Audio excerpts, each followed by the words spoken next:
এর উত্তর অর্জুন সিংই দিতে পারে। এর উত্তর তো আমি দিতে পারবো না, কারণ অর্জুন সিং জেনে শুনেই ওদের সঙ্গে গেছে। এখন স্বাভাবিকভাবে প্রতি পদে পদে অপমানিত হচ্ছে।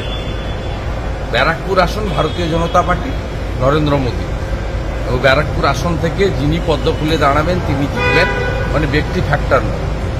ব্যারাকপুর আসনে নরেন্দ্র মোদীকে প্রধানমন্ত্রী করার জন্যই লোক ভোট দেবে।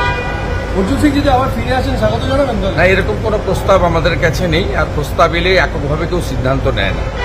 আমাদের পার্টির টিম রয়েছে, আমরা বসে আলোচনা করি, কিন্তু কোনো প্রস্তাব নেই। তাছাড়া আমরা কোনো ব্যক্তির উপরে নির্ভরশীল নই।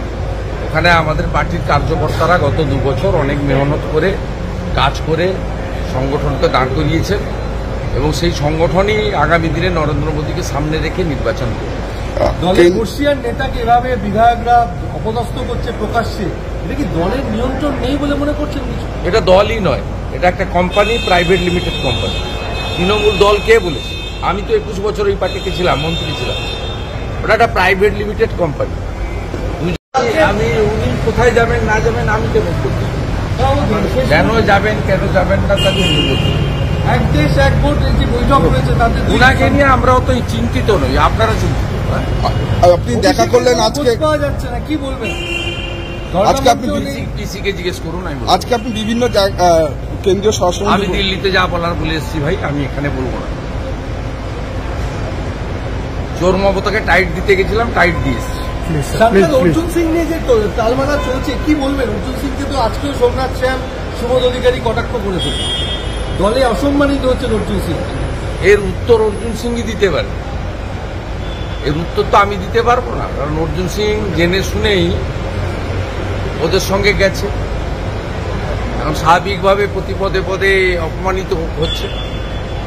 ব্যারাকপুর আসন ভারতীয় জনতা পার্টি, নরেন্দ্র মোদী, এবং ব্যারাকপুর আসন থেকে যিনি পদ্ম ফুলে দাঁড়াবেন তিনি জিতবেন, মানে ব্যক্তি ফ্যাক্টর নয়। ব্যারাকপুর আসনে নরেন্দ্র মোদীকে প্রধানমন্ত্রী করার জন্যই লোক ভোট দেবে।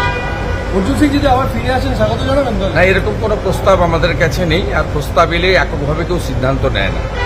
আমাদের পার্টির টিম রয়েছে, আমরা বসে আলোচনা করি, কিন্তু কোনো প্রস্তাব নেই। তাছাড়া আমরা কোনো ব্যক্তির উপরে নির্ভরশীল নই। ওখানে আমাদের পার্টির কার্যকর্তারা গত 2 বছর অনেক মেহনত করে কাজ করে সংগঠনকে দাঁড় করিয়েছেন, এবং সেই সংগঠনই আগামী দিনে নরেন্দ্র মোদীকে সামনে রেখে নির্বাচন করবে।